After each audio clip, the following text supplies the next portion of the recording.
नांदेड बुजुर्ग येथे चिल्लर पैसे देण्याच्या कारणावरून प्रवाशाने बस वाहकाला केली मारहाण। दर्यापूर पोलिसात तक्रार। दर्यापूर तालुक्यातील नांदेड बुजुर्ग येथे काल दिनांक 26 जानेवारी रोजी दुपारी 1:30 वाजताच्या सुमारास चिल्लर पैसे देण्याच्या कारणावरून प्रवाशाने बस वाहकाला मारहाण केल्याची घटना घडली। याबाबत वाहकाने दर्यापूर पोलिसात तक्रार दाखल केली। फिर्यादी पवनकुमार सुरेंद्र सहगल वय 42 वर्ष राहणार साईनगर दर्यापूर हे महाराष्ट्र राज्य परिवहन महामंडळ दर्यापूर आगारमध्ये वाहक पदावर कार्यरत असून त्यांनी दर्यापूर ते नांदेड बुजुर्ग येथे MH14 BT 3259 क्रमांकाची बस घेऊन दुपारी 1 वाजता नांदेड बुजुर्ग गावात पोहोचले व काही वेळाने बस दर्यापूरकरिता प्रवासी घेऊन नांदेड बुजुर्ग गावातून निघाली। फिर्यादी यांनी काही प्रवाशांचे तिकीट काढले तर काही प्रवाशांचे तिकीट काढणे बाकी होते।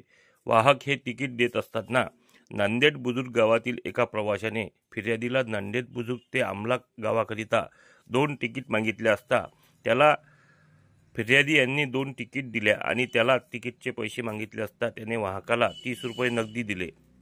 मात्र त्यांचे तिकीट 22 रुपये झाल्याने फिर्यादीने त्याला चिल्लर 2 रुपये मागितले असता त्याने चिल्लर पैसे नाहीत, तूच मला चिल्लर पैसे दे असे म्हणून वाहकासोबत वाद घातला आणि शिवीगाळ करून भुक्क्यांनी नाकावर व डोक्यावर मारहाण केली।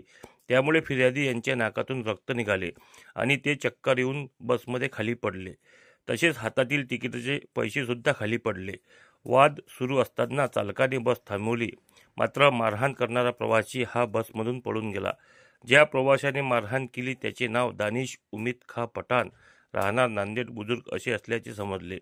वाद झाल्याने बसमधील सर्व प्रवासी खाली उतरले। त्यामुळे फिर्यादी यांनी बससह पोलीस स्टेशन गाठून घडलेल्या प्रकाराची तक्रार दाखल केली असता पोलिसांनी आरोपी दानिश उमीद खा पठाण याच्या विरुद्ध शिवीगाळ, भुक्क्यांनी मारहाण व सरकारी कामात अडथळा निर्माण केल्याबद्दल भारतीय न्याय संहिता 132, 121 1 नुसार गुन्हा दाखल केला।